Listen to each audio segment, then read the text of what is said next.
All right. So there's a lot of different ways to visualize security, right? We've talked a little bit about the CIA triad, a little bit of other stuff, these different tools or techniques that we have to visualize security, to start documenting things, to start writing down what we're planning on doing, and maybe the effectiveness of things that we've decided to do.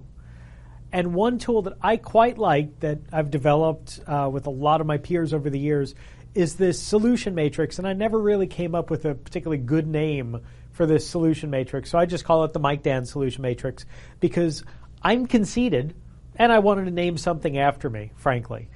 There is no better name. I've had people throw acronyms at me. Usually they're obscene acronyms, so we'll just stick with the solution matrix here. And the important thing to remember is it all comes from a core belief that I have that many security professionals share around the fact that all security controls, anything you can do to manage security, to reduce risk, to minimize threat, to minimize vulnerabilities, all that always is going to be a trade-off. There's always some balance. You take away from one thing to get another thing. So when I envision security controls, whether it's putting a firewall up to stop an attack from the internet, or implementing a new type of VPN encryption, or locking down a computer in a specific way physically or virtually, some kind of settings, even something as nebulous and soft as something like password policy, making a minimum password length change from 6-character minimum to 10-character minimum. All of these different things that we do to control security or to hopefully increase security have really 3 different aspects that I like to think about, and they wind up being a trade-off.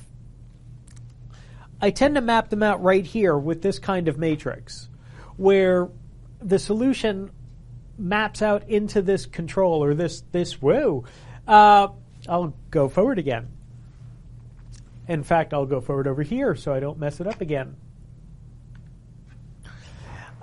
What happens here is that we map out security, or I map out security controls. These are solutions or things that we use to minimize threat, minimize risk, increase security into this kind of matrix.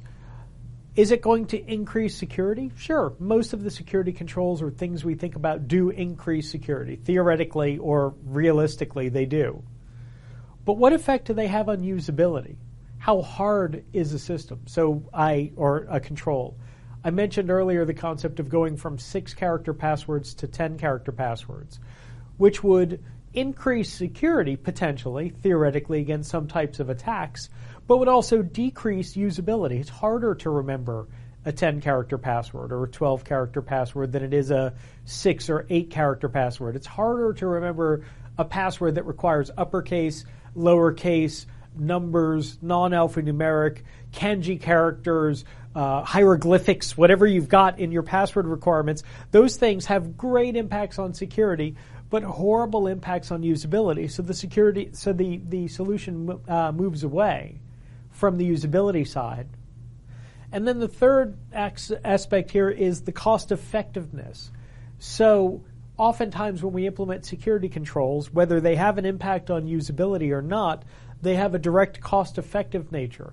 There are some solutions that are exceptionally expensive to deploy, like some of these next-generation firewalls or context-sensitive or context-specific security network reduction techniques, like these kind of next-gen firewall /routers IDS IPS devices. They're fantastic devices, don't get me wrong.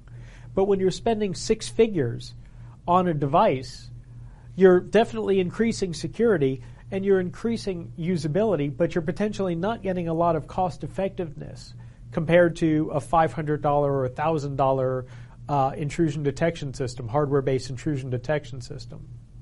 So the cost effectiveness winds up getting reduced as the security and usability get increased. That's the tricky bit.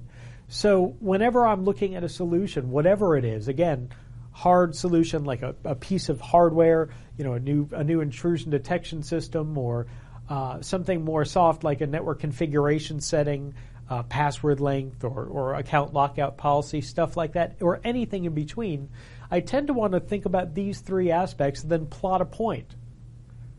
right there on the little matrix of is security, our usability, cost effectiveness, how are they balancing each other?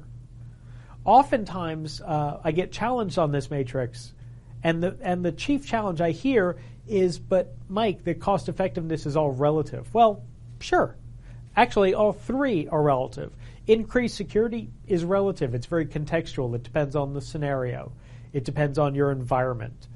Usability. You might have an employee base that's comprised entirely of geniuses that have no problem with any type of nasty usability or nasty character-based interface or horrible security configuration. You might have a user base unique to probably your environment that don't mind sticking their eyes in retina scanners whenever they want to log on or make a network connection. That's great. It's a horrible usability scenario for some people, for most people, but for others it might not be that bad. So it's very context sensitive. It's very much so based on your users, where your environment is, what kind of requirements you have, as to where a solution will actually map on this matrix. This isn't necessarily a quantitative measure, it's a qualitative measure, but it does reinforce the concept of thinking about these three things whenever you're thinking about implementing a control, and then making sure you implement the right kind of security control in your environment.